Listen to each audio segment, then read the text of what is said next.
Johannesburg and Randfontein. The Metrorail train travelling between Johannesburg and Randfontein the passengers are advised to make alternative transport arrangements. Trains operating along this route have been suspended as investigations commence to determine the cause of last night's collision involving these two trains. What we know at this stage is that one person was killed and 5 others injured after a premier class passenger train collided with a stationary goods train between Roodepoort and the Horizon station west of Johannesburg. These are the visuals from last night. I want to bring in our reporter Nosipho Mncube, who's currently on the scene for us. Nosipho, a very good morning to you. What are you learning at this stage?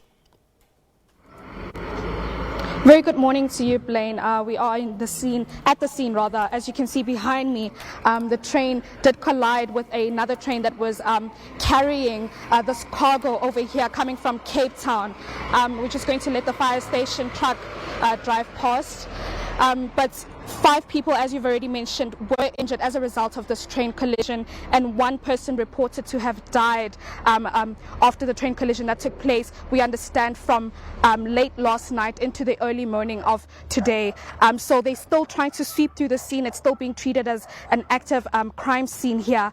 So they are sweeping through just to try and determine what the cause of the collision was. But to speak to me more, I have with me Nana Zenani, who is Plaza's spokesperson, just to let us in on exactly what happened, as well as the passengers that were on the train during the collision. Nana, thank you so much for speaking to us. Can you please just walk us through what took place in the early hours of this morning with regards to the details as to the passengers that were on there as well? Well, the full details of the incidents are quite sketchy, but what we can confirm is that it was a premier class train that was travelling from Cape Town to Johannesburg with 31 passengers on board. And unfortunately, out of those 31 passengers, 5 people have sustained some serious injuries, with 1 unfortunate passenger who was deceased.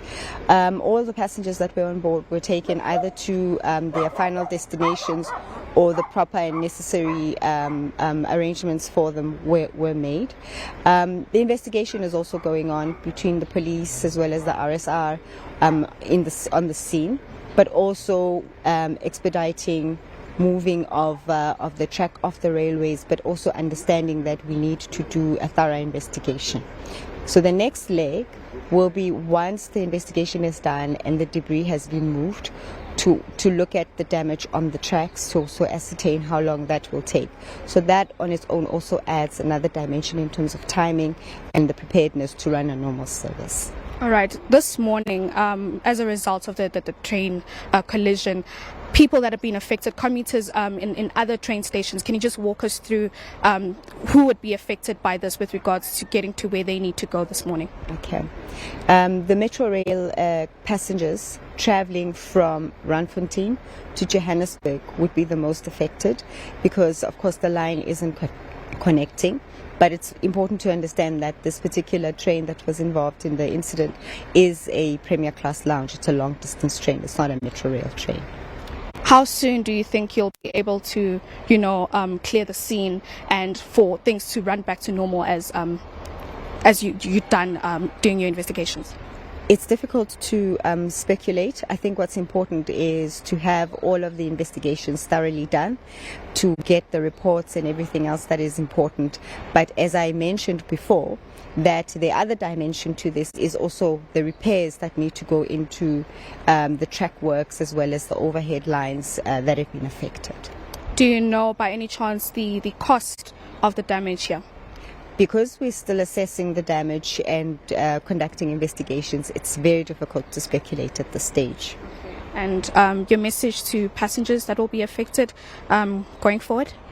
The first message is on behalf of the company to offer our condolences to those that have lost their family member, but to also apologize for the inconvenience to the rest of our passengers, including both Premier Class and Metrorail.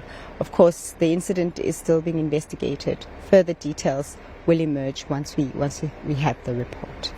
Thank you very much. That's Nana Zenani, the PRASA spokesperson, just speaking to us about what they have been able to gather so far with regards to the details of the train collision that took place here in Horizon View. We will try to go to one of the stations, try and see if there are any passengers that are waiting or that are stranded that may have been affected by the train collision that took place here. But back to you, Blaine.